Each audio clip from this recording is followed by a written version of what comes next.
श्री शिवाय दोस्तों, योगिनी एकादशी 2 जुलाई के दिन है और इस दिन बन रहा महासंयोग। और इस दिन चुपचाप रख देना। इस जगह पर 1 रुपए का सिक्का माता लक्ष्मी के आशीर्वाद से न सिर्फ आपके जीवन में होगी धन की वर्षा, बल्कि आप बन जाओगे करोड़पति। खुशियों से भर जाएगा आपका घर, आपकी हर मनोकामना हो जाएगी पूरी, अचानक से बढ़ने लगेगा। बैंक बैलेंस, कारोबार में दिन रात बढ़ेगा, मुनाफा इतना धन आएगा कि संभाले नहीं संभलेगा। इस दिन माता लक्ष्मी बहुत ही प्रसन्न मुद्रा में होती है और अपने दोनों हाथों से अपने भक्तों पर कृपा बरसाती है। और इस दिन अगर के अनुसार 1 रुपए का सिक्का जगह रख देंगे और वह उपाय कर लेते हैं जिसके बारे में शास्त्रों में बताया गया है और जो प्राचीन काल के समय का है, तो मान के चलिए इस उपाय को करने के बाद तुरंत ही आपको माता लक्ष्मी का वो वरदान और वह आशीर्वाद मिलेगा जिसके बाद न सिर्फ आपके जन्म जन्मांतर की गरीबी, परेशानी, कष्ट और समस्याएं तुरंत के तुरंत खत्म हो जाएंगी, बल्कि इस छोटे से उपाय को करने के बाद आपके जीवन की वर्षा होगी। आपके जीवन में धन आने के सारे रास्ते खुल जाएंगे। आपके जीवन में जो धन आएगा उसमें वृद्धि होगी मां लक्ष्मी के आशीर्वाद से। फिर आपके जीवन में आप जिस कार्य को भी शुरू करेंगे उस कार्य में आपको सफलता हासिल होगी। पंचांग के अनुसार आषाढ़ माह के कृष्ण पक्ष की एकादशी तिथि की शुरुआत 1 जुलाई को सुबह 10:26 पर शुरू होगी। वहीं इसका समापन 2 जुलाई को सुबह 8:42 पर होगा।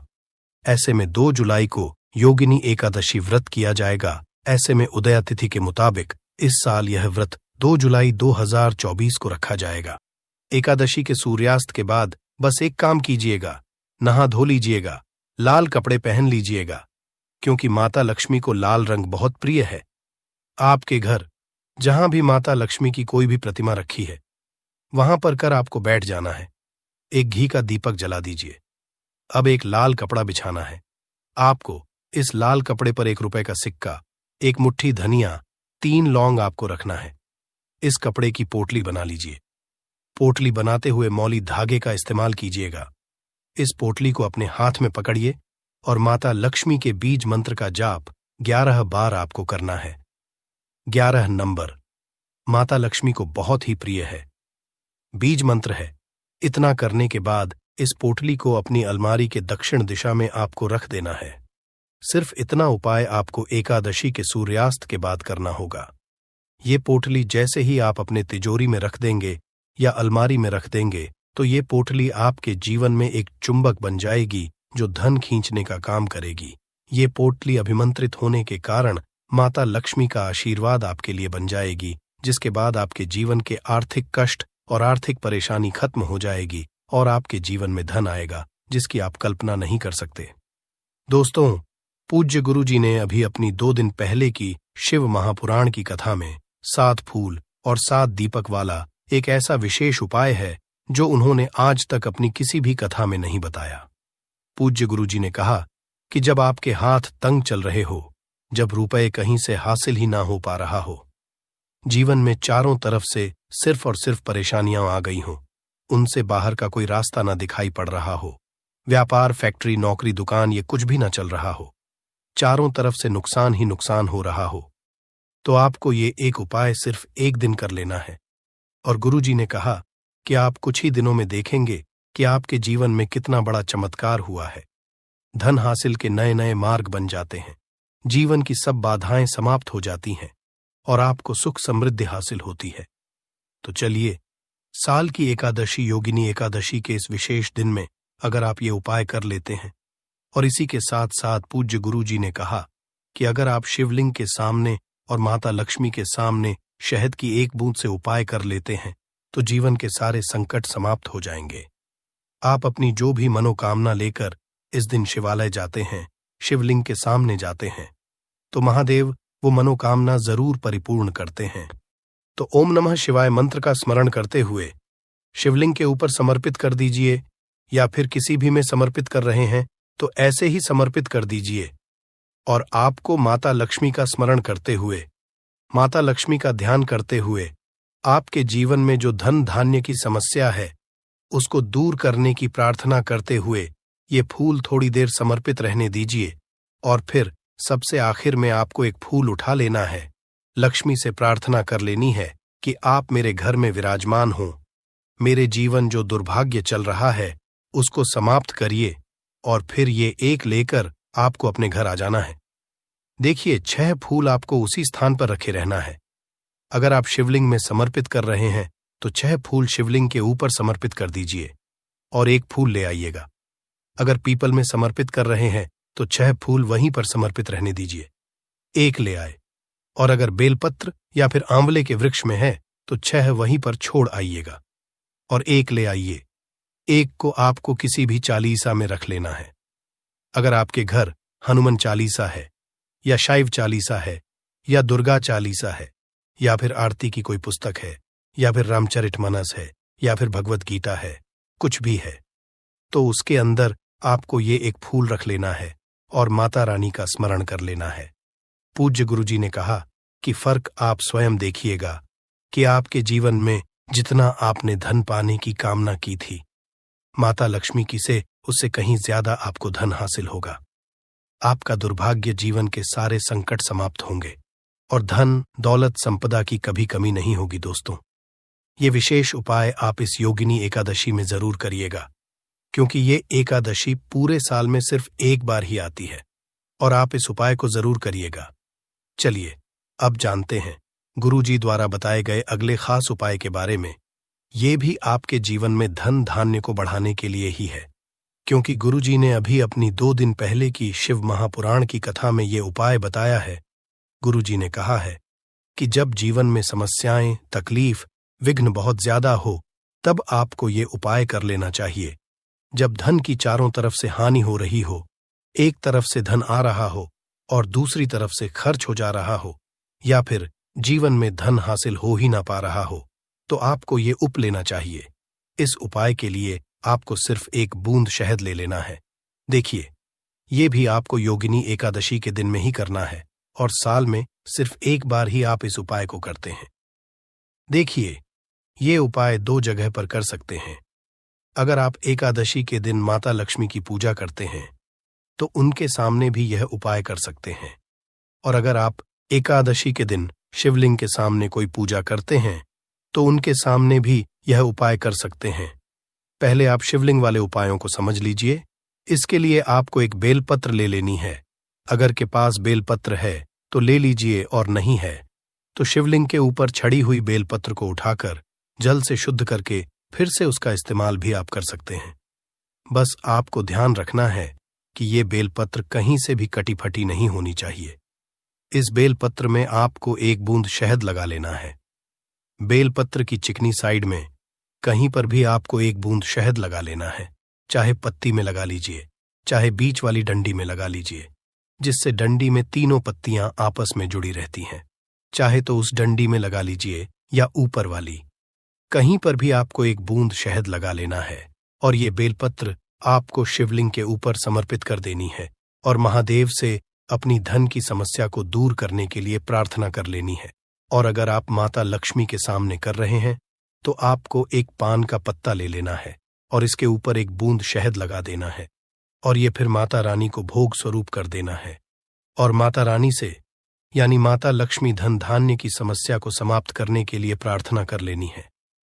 पूज्य गुरुजी ने कहा कि इस एकादशी में आप ये उपाय करिएगा और अगले साल तक कुंवर भंडारी आपके धन के भंडार स्वयं भर देंगे। आपकी खाली अलमारी भर और जीवन से धन की समस्या हमेशा के लिए समाप्त हो जाएगी। तो दोस्तों, इन दोनों जगहों में से आप चाहे तो दोनों जगह ये शहद वाला उपाय करें या फिर किसी एक स्थान पर भी कर सकते हैं। ये उपाय आप सुबह भी कर सकते हैं और शाम को भी कर सकते हैं। बस आपको एक बात का ध्यान रखना है कि जिस दिन बताए उस दिन ही ये उपाय करें, जिससे उपाय का लाभ जल्दी से जल्दी आपको मिले। तक वीडियो में बने रहें।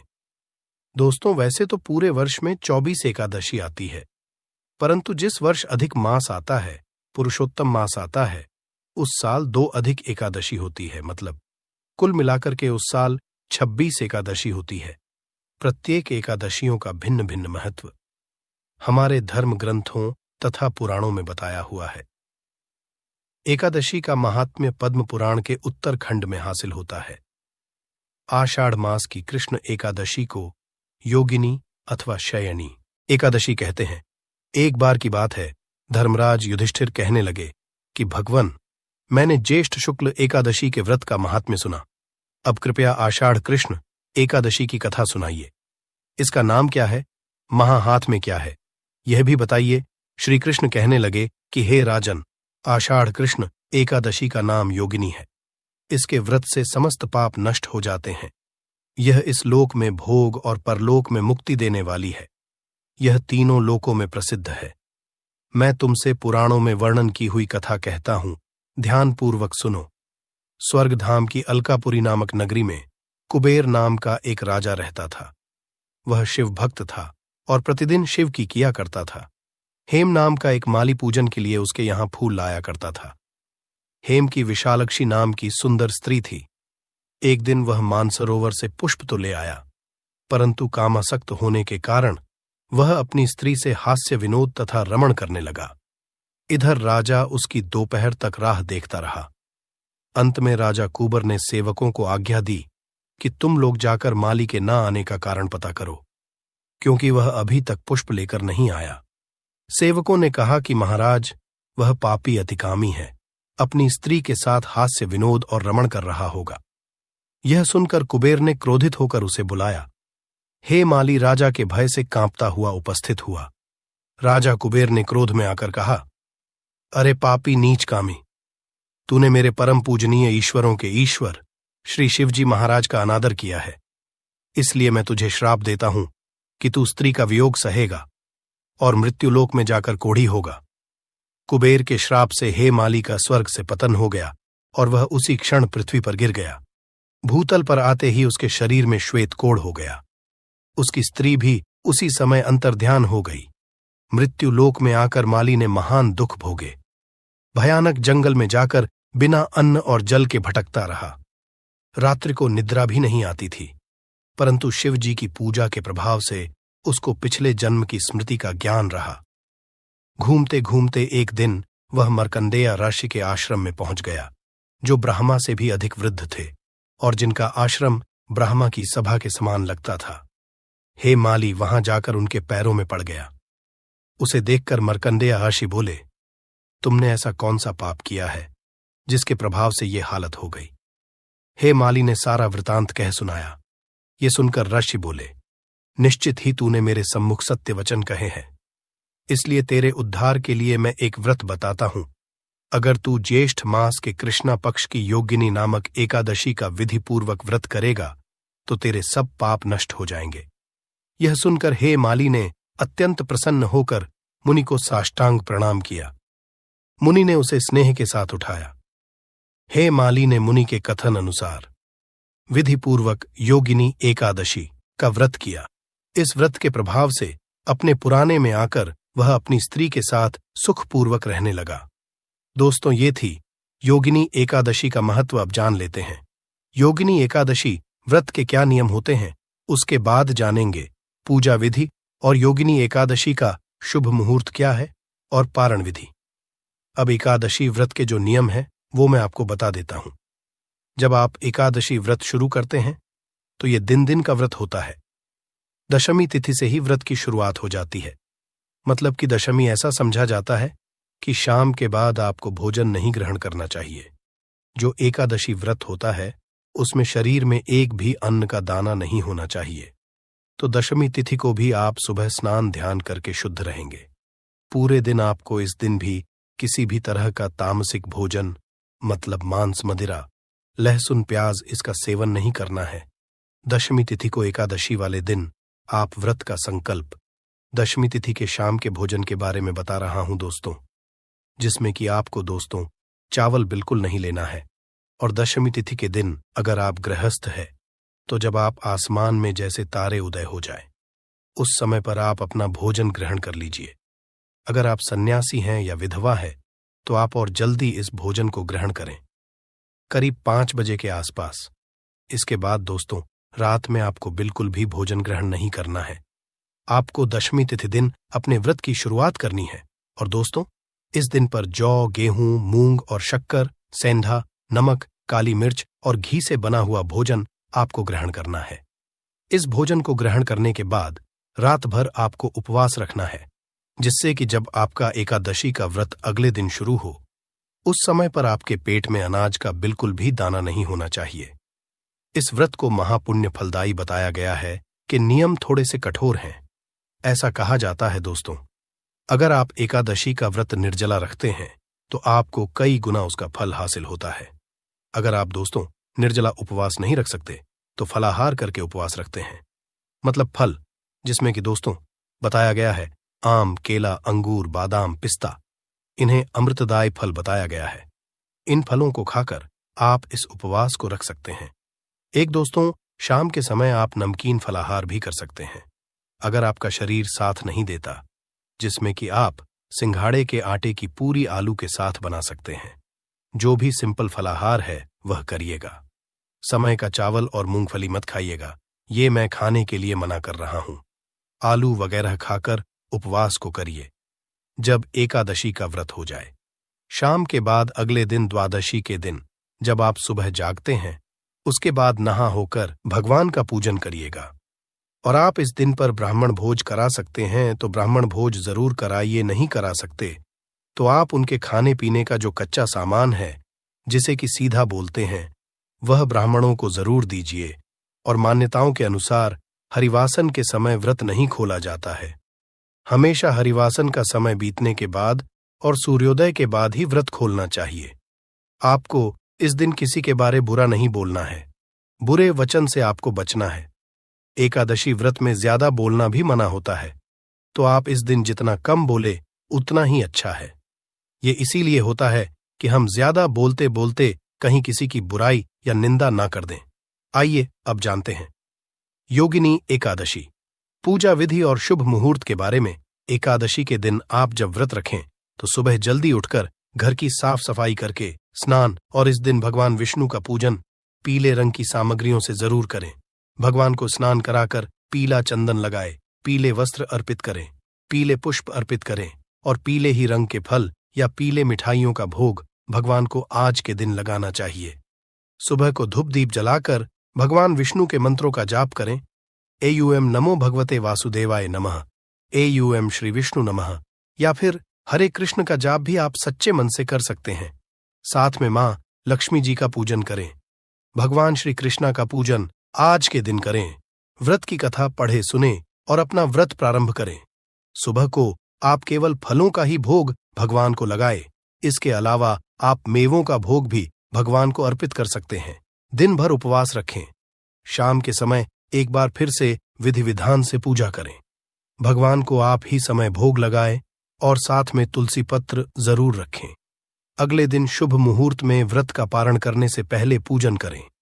दान की सामग्रियों का पूजन करें और अपनी सामर्थ्य के अनुसार, जैसी आपकी श्रद्धा सामर्थ्य हो, उसके अनुसार मौसमी वस्त्रों का, मौसमी फलों का दान करें, पीली वस्तुओं का दान करें और व्रत का पारण तुलसी पत्र और जल से ही आप करें। सबसे शुभ समझा जाता है। जो लोग व्रत का पारण करते समय तुलसी पत्र मुख में रखते हैं, उनके सभी पापों का नाश हो जाता है और उनका व्रत भी भगवान विष्णु स्वीकार करते हैं। तुलसी पत्र के